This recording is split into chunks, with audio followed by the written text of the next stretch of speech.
The debate studio in Atlanta was alive with tension. Bright lights glared overhead, cameras zoomed in, and millions of Americans leaned closer to their screens. On one side sat Congresswoman Alexandria Ocasio-Cortez, known to the world as AOC, fiery, unapologetic, and razor-sharp. On the other side, Senator John Kennedy of Louisiana, calm, seasoned, and armed with a wit that could cut deeper than any headline. And then it happened. AOC leaned in, her voice sharp enough to slice through the silence. "Sit down, boy." She fired across the stage. The crowd gasped. Some smirked, others whispered, but all eyes locked on Senator Kennedy. At that moment, the insult hung heavy in the air, daring him to respond. Kennedy didn't flinch. He adjusted his glasses, leaned toward the microphone, and with that slow Louisiana drawl that always seemed to disarm his opponents, he answered. "Congresswoman," he said, his tone steady, almost kind. "Where I come from, calling someone a boy isn't an insult. A boy in Louisiana learns to work hard, tell the truth, stand by his family, and love his country. If that's what you mean, then I'll wear it proudly." The room went still. Then a wave of applause broke out, echoing across the stage. Kennedy hadn't raised his voice. He hadn't shouted. But his words carried the kind of power that silences a room, and cut straight to the heart of the American people watching at home. AOC straightened, her smile tight, but her eyes flashing. She launched back into her argument about the Green New Deal, renewable energy, and the urgent need for climate reform. Her voice was passionate, her vision bold, and her supporters cheered. But Kennedy wasn't rattled. He painted a different picture. One of rig workers in Louisiana, fathers and mothers who'd spent decades providing for their families through the oil and gas industry. He didn't dismiss renewable energy, but he reminded the audience that transition must come with responsibility, not destruction. "You don't shut the lights off in one room," he said, "before you've built the next one. Folks back home don't need a speech. They need a paycheck. They don't want handouts. They want to know their way of life isn't being erased while politicians in Washington argue over paper blueprints." The crowd erupted again, this time louder, with cheers and applause echoing in the studio. Even some who had nodded at AOC's passion now shifted, drawn into Kennedy's plain-spoken honesty. It wasn't just a clash of policies. It was a clash of cultures, of visions, of two Americas staring each other down. AOC represented speed, urgency, and sweeping reform. Kennedy embodied steadiness, tradition, and the working-class heartbeat of the South. And in the end, his calm, unshaken response to her insult became the defining moment of the night. Because in politics and in life, dignity, truth, and respect will always strike deeper than arrogance or theatrics. We're not just fighting for today. We're fighting for tomorrow. The debate had started sharp but civil, a classic clash between progressive idealism and pragmatic realism. For the first 15 minutes, the rhythm was familiar. AOC calling for bold systemic change, Kennedy countering with moderation and practicality. The audience was locked in, captivated by the contrast. Her urgency versus his restraint, her vision of transformation against his defense of stability. But the air in the CNN studio shifted when Anderson Cooper asked a question that cut deeper than policy. "Congresswoman, Senator, critics say these energy debates often ignore the human cost. Whether it's job losses in fossil fuel regions or climate disasters devastating poor communities. How will your policies address the real lives of Americans?" AOC seized the moment. Her voice rose with conviction. This is why we need a new approach. Climate change hits hardest at those already forgotten. Low-income families, rural towns, communities of color. My plan prioritizes them, with investments in clean energy projects where they're needed most, not just in Silicon Valley. This is about justice, not just jobs. Her words drew cheers, especially from younger viewers who saw her as a champion for equity. Kennedy tilted his head, his expression unreadable. Then, in a calm but pointed voice, he fired back. Justice is a fine word, Congresswoman, but I don't think it pays the bills for a single mom in Shreveport worried about her next paycheck. You can't eat justice. You can't heat your home with it. Folks need solutions that work now, not some promised utopia. The crowd murmured. Some nodded in agreement. Others shifted uncomfortably. AOC's jaw tightened. She leaned forward, her tone sharper now. Senator, this isn't utopia. This is survival. The science is clear. We're running out of time. If we don't act, we fail that mom in Shreveport. We fail her kids, her grandkids, and every generation after. The time for waiting is over. The time for action is now. The audience erupted, but the tension in the room thickened. Kennedy's smile faded, though his voice stayed calm. I don't disagree. We need action, Congresswoman. But action that bankrupts communities isn't progress. It's ideology. Folks in my state don't need lectures on survival. They're living it every single day. The divide in the room deepened. Both were hitting their bases harder, and the stakes rose with every exchange. Then came the moment that would change everything. AOC leaned forward, eyes locked on Kennedy. Senator, let's be honest. Your approach is stuck in the past, defending industries that are dying while the world moves forward. Maybe it's time for some folks to step aside and let a new generation lead. The audience gasped. The debate had shifted from policy to personal. Kennedy raised an eyebrow, his face calm, but there was a flicker of annoyance. Before he could reply, AOC pressed harder. Her voice cut through the studio like a blade. Sit down, boy. The words landed like thunder.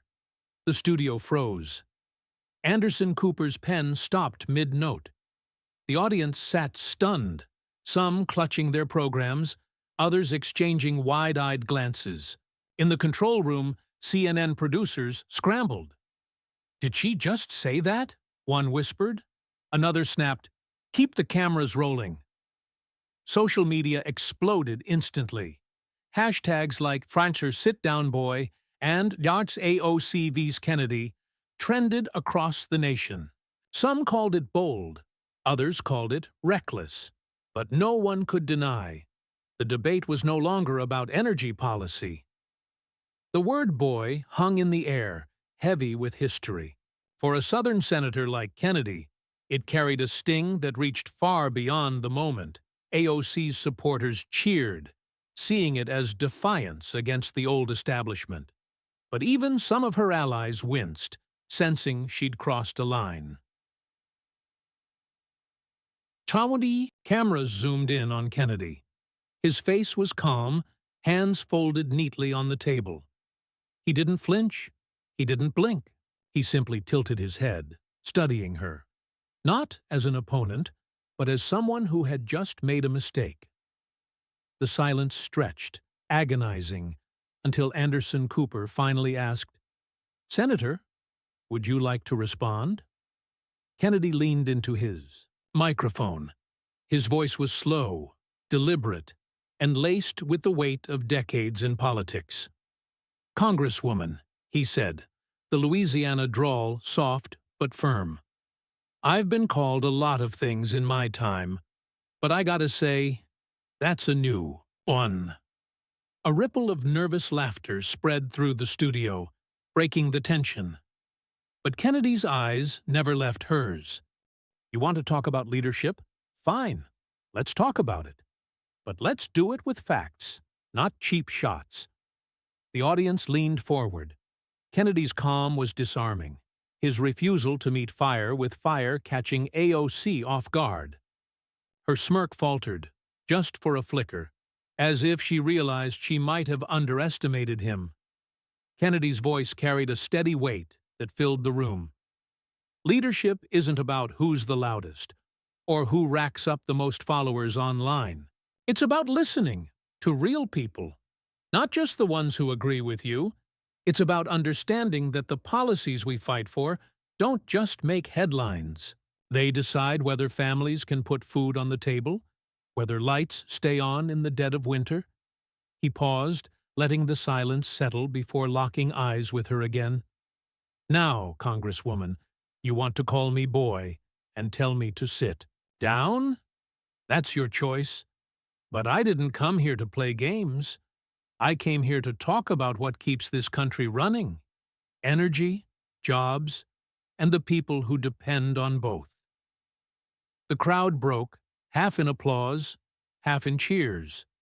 Some admired Kennedy's restraint, others his directness. AOC shifted slightly in her seat, confidence still intact, but rattled, as if she hadn't expected him to absorb her blow and turn it back on her so effortlessly.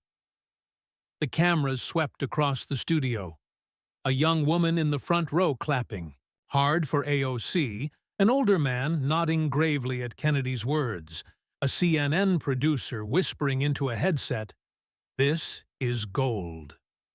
On social media, the debate was already exploding. Memes of AOC's sit-down, boy jab collided with Kennedy's composed rebuttal. Commentators were split, some praising her boldness, others calling it a misstep that could cost her moderates. One thing was undeniable. This was no longer just about energy policy. This was about respect, about power, about America's divides laid bare on live TV. Anderson Cooper, straining to steer things back to policy, cut in. Let's move to our next question. Senator Kennedy, you've emphasized the need for a practical transition to renewables. What does that look like for states like Louisiana, where oil and gas are central to the economy? It was a lifeline, a chance to move past the clash. But Kennedy wasn't ready to let go just yet. He adjusted his glasses, his smile small but sharp, his Louisiana drawl wrapping each word. Thanks, Anderson. Happy to talk policy, because that's what matters to folks at home. Keeping their lights on, keeping their families fed. He glanced toward AOC, who sat stiff with folded arms. Then, almost as an afterthought, he added, "But let me just say this first. In my experience, when someone trades in insults instead of ideas, it usually means they're running low on the ladder." The audience laughed, the tension breaking. Kennedy didn't smile. His gaze stayed fixed. You want to lead, Congresswoman? Leadership isn't about being the loudest voice in the room. It's about delivering for people who don't have the luxury of waiting for grand plans to maybe work someday. The applause this time was louder, especially from older audience members who leaned forward, nodding. AOC's jaw tightened, eyes narrowing, ready to strike back. Kennedy pressed on, his tone firm but conversational, the studio hanging on every word. So let's talk energy. Let's talk facts, not feelings. In Louisiana alone, nearly 190,000 jobs are tied to oil and gas. That's not just a statistic. That's families, mortgages, kids in college. You don't flip a switch on that overnight. That's welders, rig workers, truck drivers, folks who wake up before dawn, come home bone-tired, and still put food on the table for their kids. Kennedy's voice carried a quiet authority, every word painting a picture of the people he said he was fighting for. The Congresswoman's Green New Deal sounds mighty fine on paper, but it's light on one thing: how those people keep their jobs while we switch to windmills and solar panels. Now, I'm all for clean energy. Nobody wants dirty air or dirty water, least of all me. But you can't just shut down one industry overnight and pray the other takes its place. That's not a plan. That's a hope. The crowd broke into applause, some nodding, others clapping harder than before. Kennedy raised his hand, signaling he wasn't done. Here's the kicker. According to the Energy Information Administration, oil and gas still make up about 60% of America's energy. Renewables, around 12%. I'm no math genius, but that gap isn't closing by 2030, no matter how many hashtags you throw at it. Laughter rippled through the studio, but Kennedy's tone remained serious. His use of hard numbers cut through the emotional edge of AOC's earlier remarks. He leaned in, voice steady. In Louisiana, we are working on clean energy, geothermal, carbon capture, even offshore wind. But we're doing it with a plan that doesn't gut our economy. Companies like Cheniere Energy are exporting liquefied natural gas, cleaner than coal, helping our allies overseas. That's jobs. That's security. That's progress, without leaving folks behind. Turning to AOC, his words sharpened. Congresswoman, your plan calls for spending trillions. Some estimates say as high as $90 trillion. So tell me, where's that money coming from? And how do you look a refinery worker in Baton D? Rouge in the eye and say, your job's gone, but don't worry. The government will send you a check?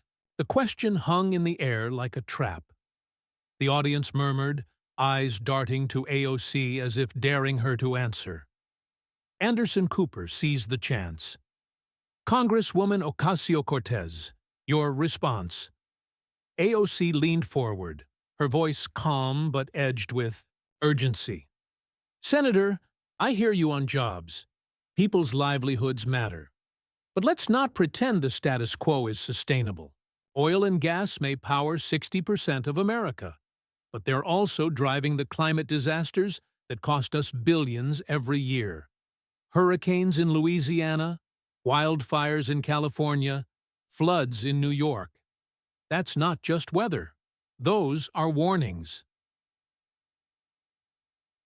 Her tone rose with conviction. The Green New Deal isn't about killing jobs. It's about creating them. Retraining programs for fossil fuel workers, clean energy infrastructure, new opportunities in communities like yours that have paid the price of pollution and storms. Applause rang out, especially from younger audience members. But the earlier seed of doubt from Kennedy's cost argument still lingered. AOC pressed on. And that $90 trillion number you keep tossing around, that's a scare tactic, independent. Studies, like from the American Action Forum, put it closer to $50 trillion, and that includes savings from avoiding climate catastrophe. We pay for it like we pay for anything else, taxing billionaires, closing loopholes, and investing in our future. The crowd clapped, though less fervently this time. Kennedy tilted his head, his smile returning. Small, but knowing. Congresswoman, $50 trillion is still a mighty big number. And those same studies say your plan could disrupt millions of jobs before the new ones even arrive. Folks in my state don't have time to wait for a billionaire tax to maybe fund a retraining program that might work. They need certainty, not promises. His words landed with simple force. The crowd applauded again, louder this time. AOC's eyes flashed, her patience thinning. Senator, the only certainty in your plan is more pollution, more disasters, more excuses for why we can't act. The world is moving forward. China's investing billions in solar. Europe is phasing out coal. If America doesn't lead, we'll be left behind. Kennedy nodded slightly, but his reply was swift. China's building coal plants faster than they're building solar panels, Congresswoman. And Europe. They're paying sky-high energy bills because they jumped too fast without a backup. I'm all for leading, but let's not lead ourselves off a cliff. The studio erupted.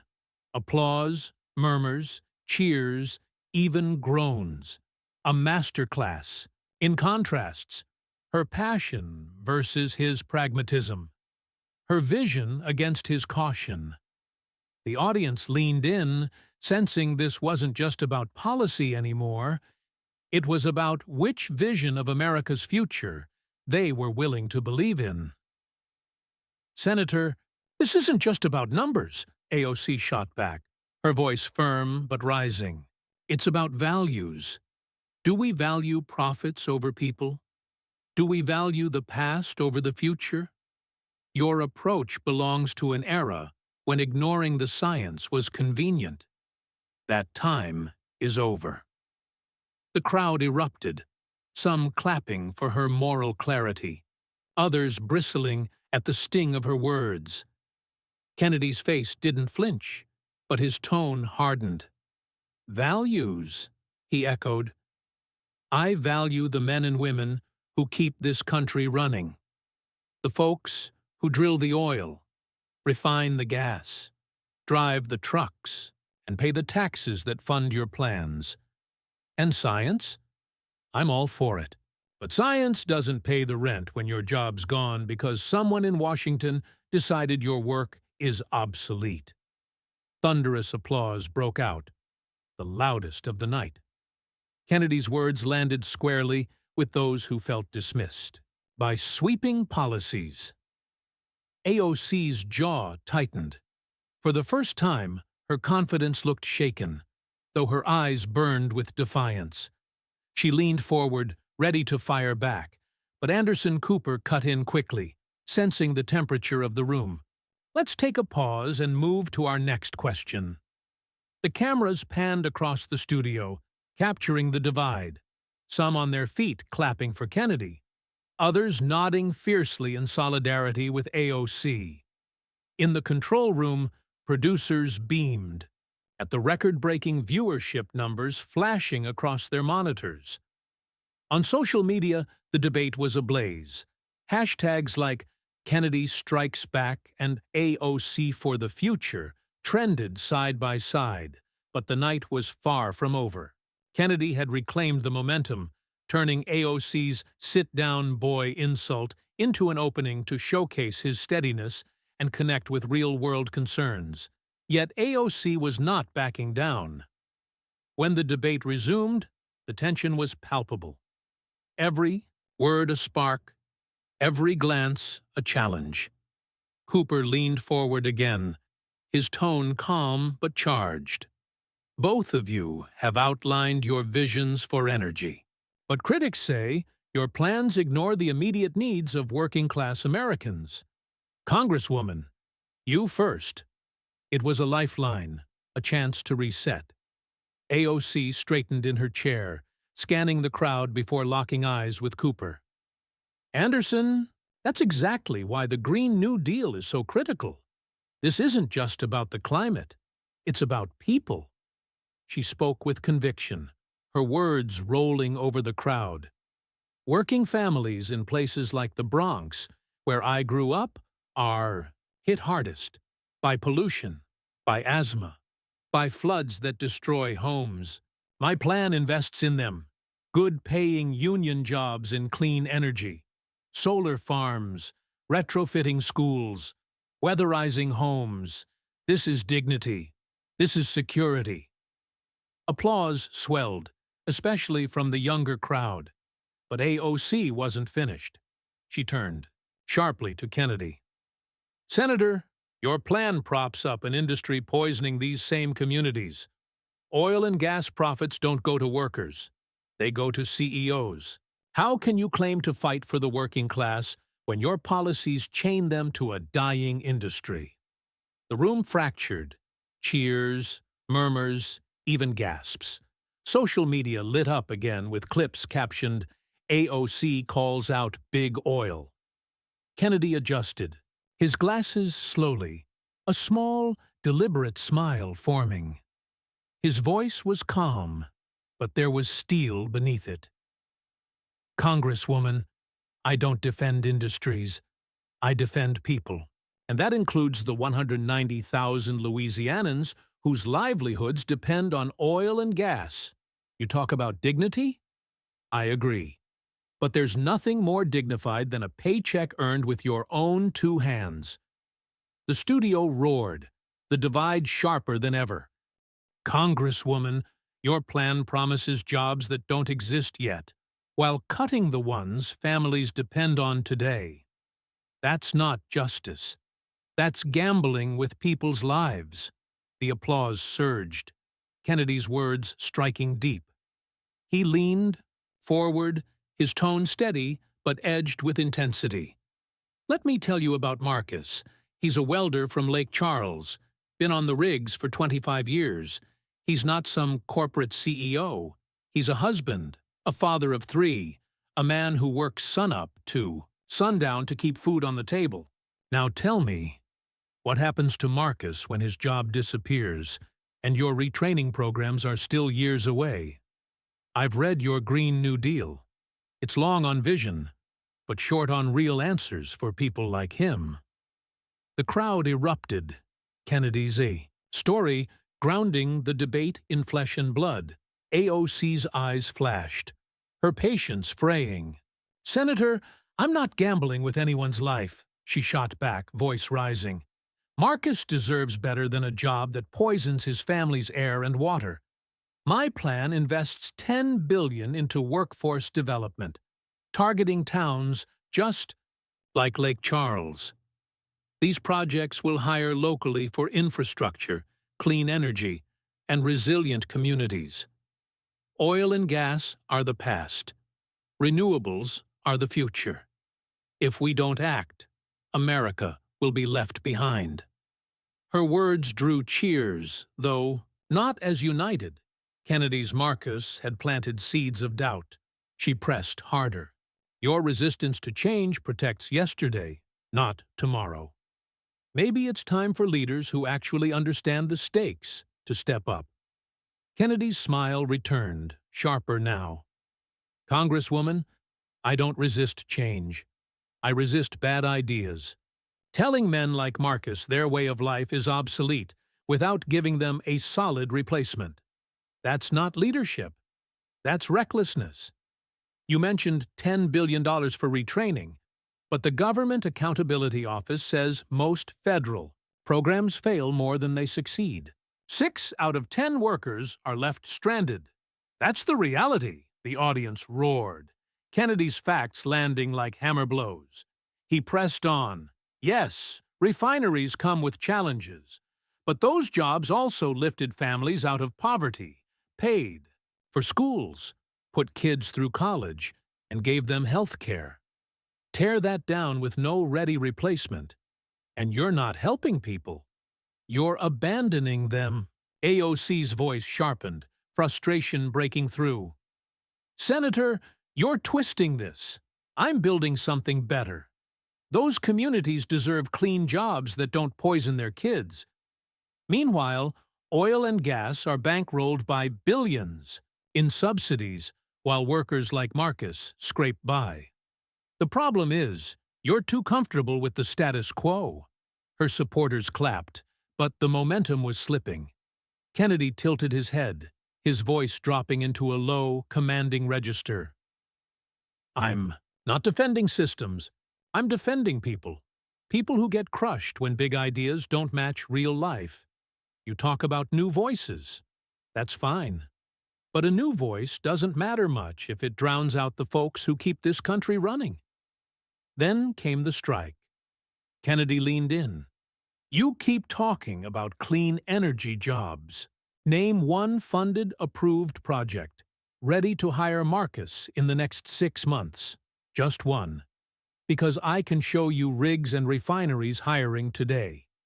The studio fell silent. The question hit like a gut punch. AOC hesitated, then began, There, are projects in development, like solar initiatives in New York and California, and we're working on, Kennedy cut in, polite but firm, working on don't pay the bills, Congresswoman. Folks like Marcus can't feed their families with working on. The crowd exploded in thunderous applause, the moment ricocheting across social media as a Kennedy mic drop. Anderson Cooper's voice tried to cut through the noise. Let's reset and move to our next topic. But the cheers lingered. Kennedy had flipped AOC's passion back on her, framing himself as the voice of workers staring down uncertainty. The night was no longer just a policy debate. It was a battle over whose vision truly spoke to America's heart. Kennedy leaned forward, his drawl steady, eyes fixed on the camera. Folks, this isn't just about policy. It's about people. It's about heart. I believe in using every tool we've got, oil, gas, renewables, to keep America strong and our workers employed. But here's the truth. We've got to talk to each other, not at each other. You don't build a country by shouting. You build it by listening, finding common ground, and working together. Congresswoman, you've got fire, and I respect that. But fire without focus burns out. Let's channel it into solutions, not insults. That's how we solve this, together. The reedy crowd erupted in applause, the cheers cutting across party lines. For a moment, the studio felt united. Then came an unexpected gesture. Offstage, AOC stepped toward Kennedy, hand extended. "Senator," she said quietly, "we disagree, but I respect the fight." Kennedy shook her hand, smiling warmly. "Congresswoman, keep pushing. Just listen along the way." The brief exchange, caught by cameras, instantly went viral. Hashtags like "Frau AOC Kennedy" trended nationwide, the handshake seen as a rare spark of civility in a divided political era. Anderson Cooper brought the night to a close. Thank you, Congresswoman Ocasio-Cortez and Senator Kennedy, for a spirited discussion, and thank you to our audience. The final ovation was different, less divided, more hopeful. Online, clips spread not just of the clash, but of the handshake. Viewers from Louisiana oil towns, New York neighborhoods, and climate-impacted communities all shared stories of their own struggles and hopes. The lesson was clear. Progress doesn't come from shouting matches or quick quips. It comes from listening, from grounding bold visions in reality, from remembering the people behind the policies. Kennedy's calm, fact-driven steadiness showed that experience can steady the storm. AOC's passion reminded everyone that change requires urgency, even when messy. Together, their clash revealed something deeper about America's strength. Fierce debate, paired with the courage to find common ground. The debate ended, but its call to connection lingered, echoing beyond the studio walls into a nation hungry for both resolve and respect. Broader